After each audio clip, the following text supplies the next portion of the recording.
Okay, so this is, ooh, that one's blurry. How about that? Sometimes I have to put a pen or pencil down before it will focus. There we go. Okay, sorry about that. All right, we're working through a couple more definitions. We're still talking about solubility. So we're going to work with some definitions that might be familiar. Saturated, supersaturated, and unsaturated. So we're going to define these and then we're going to apply it to a problem. Okay?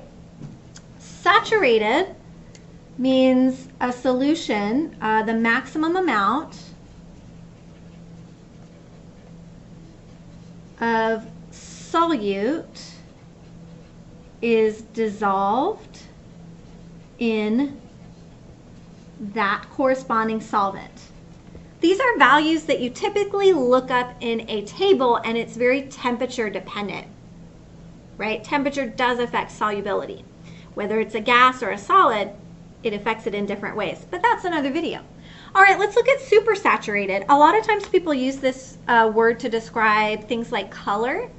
Supersaturated would be like very intensely colored image. So supersaturated, you have more than, according to a table, more than the maximum amount of solute dissolved in solvent. Well, how does that happen, right? Did you change the definition of the word maximum? Well, not really. So here's the trick. If you ever made sweet tea, okay, here's the thing. You can't just make tea, cool it off, and then add sugar, because then you just have crunchy tea, right? The sugar isn't going to dissolve very well in ice cold tea. And if you like it sweet, I mean, hello, it is the house wine of the South. If you like your tea sweet, then the trick is you dump in all that sugar while you're making the tea, while it's still hot. When you slowly cool a solution down and you don't crystallize or crash out, is another phrase that we use, the solute, if it stays in solution, you usually have to cool it down really slowly if you're super saturated, and have a smooth container, because if you have like a scratch, that gives it a nucleation point, or a part where the solute can begin to crystallize.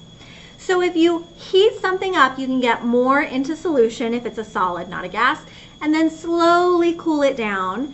Then you end up with a supersaturated solution. You actually have more than the amount calculated to dissolve at that temperature. So we didn't really change the word maximum, we just played around with temperature. All right, and then unsaturated means less than the maximum amount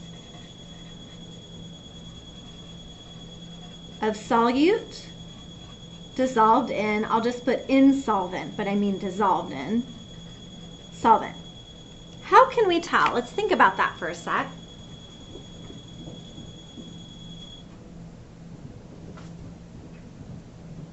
Sometimes you can tell with color, right? If you're using a colored drink mix, like you're trying to drink more water, and water doesn't taste great, it tastes like nothing. So you want to increase your water intake, so you add some of these powders. Well, if you add a little bit, you probably have something like an unsaturated solution, and it's not a very darkly colored solution. If you add a lot, you can get to saturated, and if you heat it up, you could even, and then cool it down, you could even get a supersaturated solution. So based on color, if your solute has a color, you can tell based on the intensity of the color, just very generally, the saturation, increasing or decreasing. We can't really tell if it's saturated technically unless we do a calculation where we weigh out the solute and the solvent and refer to a table of saturated values. All right, let's look at a problem where we actually apply some numbers, a little bit of quantitative values. Okay, 5 milligrams of hexanol dissolves in 100 mils of water. The density of water is about 1 gram per milliliter. So 1 milliliter of water weighs about a gram. The question is the solution saturated, unsaturated, or supersaturated? I'm missing a piece of information here. The piece of information I need is on the slide, but I didn't write it on here. I have to know what the saturated value is.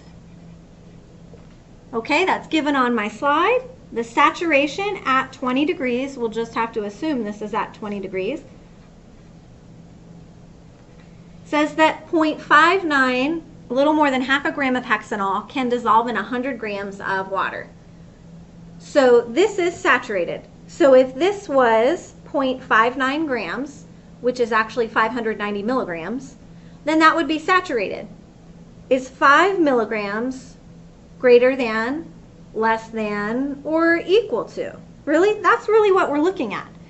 Is saturated meaning equal to 0.59 grams divided by 100 grams of water. Unsaturated is less than 0.59 grams. This marker's given up on me. And then supersaturated would be more than, and of course we'd have to do something tricky with temperature to get to that point. Okay, well, I'm not going to use that one. I don't want you to feel like you're seeing double, staring at a computer screen for too long. All right, so equal to saturated, less than, meaning it's unsaturated, or greater than, if the amount given in the problem is greater than that in the table, we call it supersaturated. Well, 5 milligrams is 0.005 grams, right? That's just converting between our base unit and the prefix milli. That's from Chem 1. All right, so that's definitely less than 0.59 grams. 0.005 grams is much less.